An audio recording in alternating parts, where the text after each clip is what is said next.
points. Rivington Team WE clinching their bracket spot as well as that first pool seed for their region at Worlds with that win, moving to 5-3. So very happy with the victory they just picked up. Want to start in Champs Like, though, because there were some concerns around what they drafted. It just looked wonky. To Azael's point, I mean, the fact that we've got a Galio support, the Fizz flexed, and all of a sudden a Kog'Maw is supposed to fit into this comp somewhere? Well, here's the thing, though. If you're from the LPL and if you watch a lot of the LPL, this is stock standard. They do this all the time. I know that a lot of other regions globally, they're like, oh, but protect the Kog'Maw comp. You need a bunch of shields. You need maybe like an Orianna in the mid lane. No, what we like to do is we actually like to have assassins in the mid lane when we have Kog'Maw, because then they're self-sufficient. You don't need to protect the Fizz. He's going to do his own thing and dive the backline. Galio just needs to worry about the little Kog'Maw next to him. I was going to say, it's a lot harder to kill the Kog'Maw if you're worried about a Fizz and a Kled running through your team to assassinate your AD carry. So in that way, it kind of serves as a protect the Kog'Maw cup by diverting attention. Best defense, good offense, Dash, you know, the kind of impulse style that we are actually used to. Absolutely. But either way here, for Flash Wolves having taken down SKT, even having a couple really solid fights early in this game, also going to be a little bit of a heartbreak and kind of just contributing to this picture of inconsistency for them throughout this tournament. It did feel like our expectations were largely met, though, when it came to this game, and 957 predictably did find a good matchup. The fact that you brought up the Fizz flex pick, it's the third Fizz flex pick today where it was drafted early, where clearly they were leaving their options open for multiple lanes, that has come out on the winning side. And I think this is one of those small trends or day trends that I think will extend tomorrow, because the value of flex pick, something I talked about pre-tournament, it's coming up. The Galio now a true flex pick, the Fizz a true flex pick. Hiding your information, especially on the red side, is just so powerful. I'm actually kind of kicking myself a little bit. You know, I predicted that Team WE would win this, but I predicted that it would happen in the individual lane matchups. And the thing is Flash Wolves, when they turn on, when they beat SKT, it's because they're, you know, Ramboing as 5 or running as 4 people into a lane. And I should have, like, seen them and be like, oh, Team WE, they're from the LPL. They're going to be fine with this. Like, Flash Wolves, come at us. Either way, you still landed on the right answer. Kobe, you wanted to jump in there? No, not anymore. I'm done talking. Fast. Well, let's look at a replay then. WE getting the Baron here. I mean, this is off the back end of just a single kill, so a very decisive call. Okay, and I know I was just praising Team WE, but I gotta go a little bit disappointed mom mode here. The setup for this Baron is pretty questionable. Yes, the execution comes perfect this time around, but if you do this exact same play, even in this exact same game, that's still a 50-50 Baron. That's still a very scary situation, and that would be the only way for Flash Wolves to break back into this. So yeah, it worked out for you, Team WE. You do this all the time in the LPL, but you cannot do this against the top 4 teams in the tournament if you want to go farther now. Definitely a scary moment, but you see there the gold graph, Kobe. That basically indicates how much of a stalemate this game was at up until that point. And, you know, again, Deficio, Azael, they're talking about it that, you know, there would be one big team fight that would break it all. Well, the one big team fight ended up being that single kill that then nets the Baron. But what's your opinion on that gutsy call? I mean, just a couple days ago, we were criticizing teams, Flash Wolves being one of them, for not going after the Baron and keep pulling off of it. Exactly. I actually kind of liked it because not only were they able to get that kill, but large chunks forced multiple members back as well. And they also had the intention of turning for the picks. You could see multiple times they're ready to come off of the Baron and they feint off it. Really good fish is what made it work.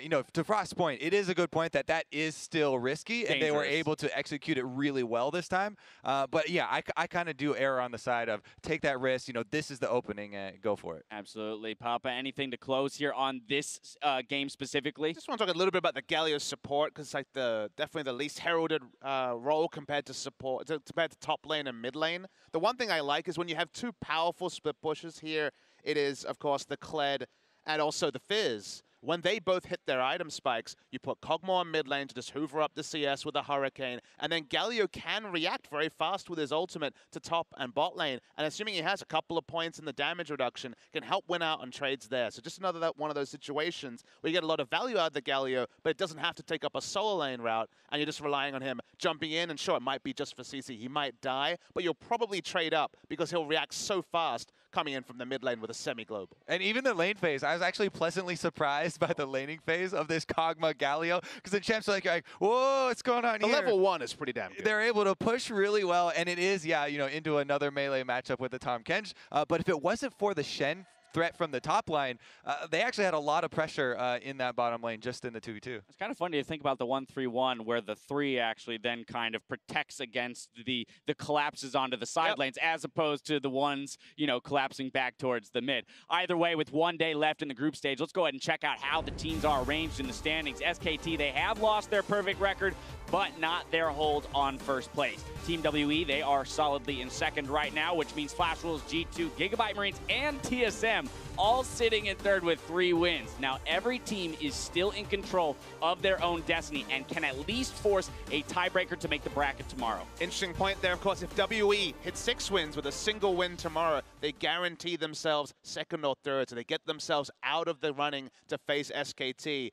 And you have to think, though, with everyone at 3 and 5, if Flash Wolves sneak in to 4th spot, maybe even SKT's semifinal or potential finals appearance is in doubt. Very, very exciting semifinal that would be. But also, too, if SKT picks up 1 win, they then clinch that first place slot because they are 2 games separated above WE at the moment. Now, with SKT being dealt their first loss of the tournament today, Shox had a moment to catch up with SKT's support earlier to talk about the rebound. Thank you very much, Dash, and I'm here to catch up with the support for SKT Wolf on a one-on-one day. And I do want to start by asking you something about your TSM game. You pulled out your Sona, which I know is a lost pick from you from a long time ago. We know it can have a good laning phase into Karma, but what are kind of the challenges from Sona in the rest of the game, and how do you play around those? 이제 우선 TSM전에서 울프 선수의 소나 픽에 대해서 여쭙고 싶은데요. 울프 선수가 예전부터 소나를 즐겨 게임 하셨고, 소나가 카르마 상대로 좋은 픽을 알고 있지만, 소나를 픽함으로써 그 외에 다른 어려운 점들이 분명히 있었을 텐데 게임하면서 그 점들을 어떻게 잘 대처하셨는지 말씀해 주세요. 네, 일단 제 개인적인 생각으로는 일단 카르마가 저는 소나 상대로 좋다고 생각하거든요. 그래서 네, 그거는 제가 그냥 뭐 라인전을 잘 푼 것 같고, 나머지 것들은 제가 예전에 소나를 해오던 게 있으니까 뭐 어느 정도의 가락이 남아 있었던 거겠죠. 어떤 걸 해요? 그냥 예전부터 소나를 많이 했었고, 뭐 별로 안 했더라도, 만약에 별로 안 했더라도 뭐 제 정도 실력 되면 이제 깔끔하게 할 수 있죠. I personally think that Sona isn't a counter pick for Karma, so it's actually pretty even in lane phase. So it was actually me playing good at Sona at the lane phase. And since I've been playing Sona for such a long time, even though I haven't played Sona for a while, if you're at my level, you can play Sona good at any time.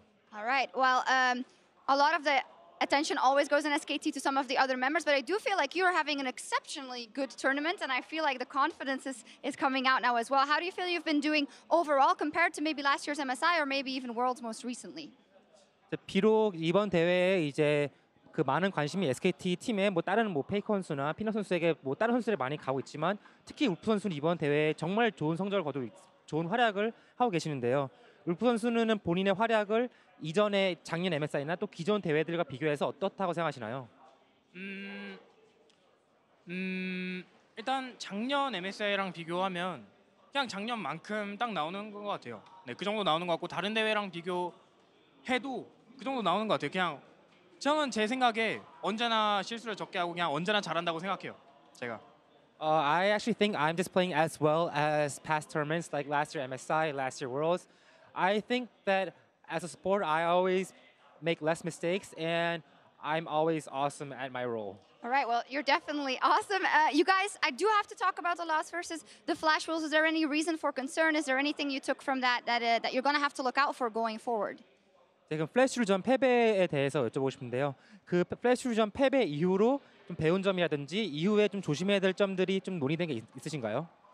근데 플래시루전에서 피드백을 정말 많이 했는데 결국에는 저희의 실수로 비롯된 것이라서 그냥 지금까지 해왔던 것처럼 더 실수를 줄이고 뭐 픽밴을 조금 더 연구하고 그 정도인 것 같아요. 그냥 저희의 실수만 줄이면 저는 우승까지 아무런 문제가 없다고 생각합니다. We gave a lot of feedbacks after our loss against Flash Wolves, and we concluded that it was mostly our mistakes. So for the upcoming games, we just talk about how we should reduce our mistakes and put a bit more time into analyzing our pick and bans. And by doing that, I think we are still on a steady road to winning the Okay. Looks like we may have had some technical difficulties coming out of that interview, but Wolf, confident as ever in his own play on that Sona, and of course still very confident that the team will come out with a tournament victory overall, if not a perfect one at that.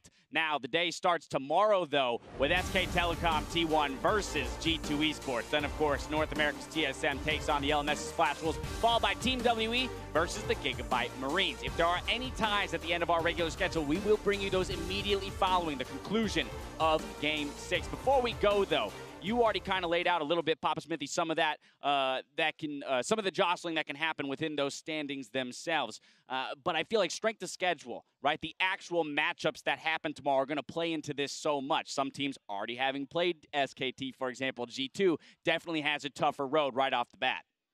I completely agree, but I guess we're trying to read who it's going to be, who the top 4 are going to be, and it's really hard to read. Flash Wolves especially. I mean, I guess maybe you're asking me, am I going back on, say, WE and G2 being locks? And you just start, WE already there. G2, you have to say. I mean, I don't know what your opinion is on this, Frusker, and you had them ranked so highly, but now suddenly you really do start to do the double takes about both Flash Wolves and G2 when it comes to moving up and moving down. I mean, this is the time that as an NA fan, you're kind of grateful that TSM's already played that second game against SKT, perhaps have an easier road. Flash Wolves and G2 up tomorrow as compared to, say, the Flash Wolves have Gigabytes and TSM. G2, though, SKT and TSM. So, again, so much about strength of schedule. Kobe, do you have an inkling as to what the next 2 teams will be before we get to tomorrow? The next 2 teams will be what? What do you mean? That qualify into the top 4. Oh. Because WE did lock. SKT and WE, obviously, if those are on your schedule to play, then those are the ones that you want to avoid right now. As far as choosing the other 2 teams, it's still incredibly difficult. I am still leaning towards G2.